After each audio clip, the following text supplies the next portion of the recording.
The infiltration into the ranks of UNRWA by Hamas terrorists has been a recurring concern, which Israel has presented over the years to UNRWA and to other senior UN officials via letters as well as in closed-door meetings.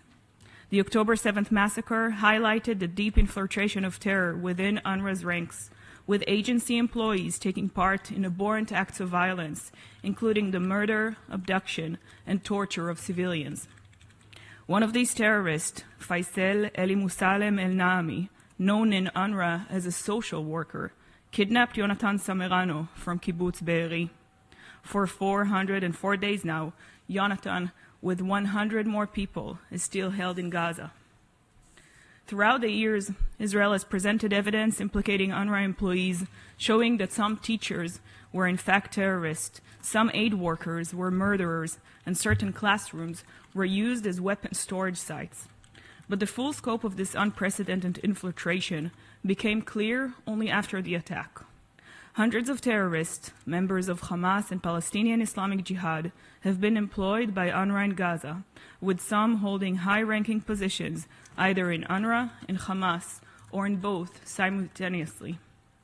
Data, much of which was shared with the Office of Internal Oversight Services, confirmed active terrorist involvement within UNRWA staff.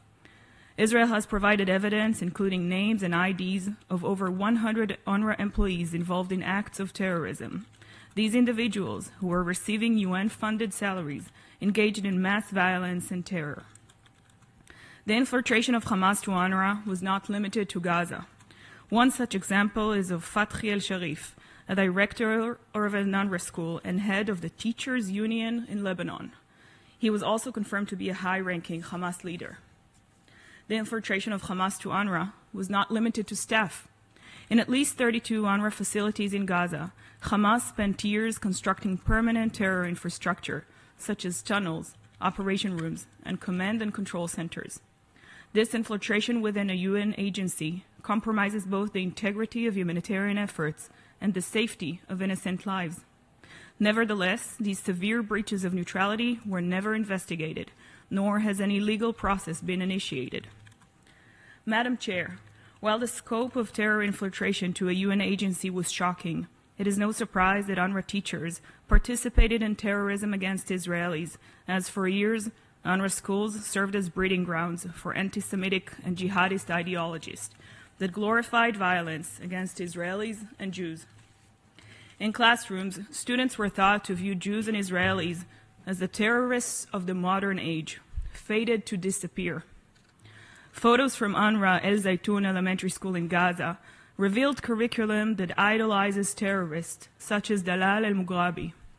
Stories of jihad were glorified, including one concerning a woman who proudly killed a Jew and encouraged her children to murder themselves in the name of jihad. The educational materials disturbingly included grammar exercises discussing bodies of dead women and children, and mathematics lessons centered on counting murderers and suicide bombers. This calls into question UNRWA Director General Lazzarini claims that UNRWA curriculum promotes gender equality, respect, and tolerance. These schools actively foster the culture of hate and incitement, violating UN principles and nourishing the terrorists who carried out the attacks of October 7th. Madam Chair, Israel is committed to supporting genuine humanitarian efforts, while Hamas continues to exploit both the population in Gaza and the humanitarian assistance aimed for them. But we cannot and will not accept that aid flows through an organization complicit in terror. For 10 months, Israel engaged with the United Nations and donor countries to ensure that no terror is carried out under a UN flag. Despite information shared and evidence presented, hundreds of Hamas and Palestinian Islamic Jihad terrorists are still employed by UNRWA to this day. UNRWA's systematic failures, as well as its terror ties uncovered over the past years, violate every principle of the United Nations. The international community must act with the urgency and responsibility it owes to all innocent lives threatened by terror.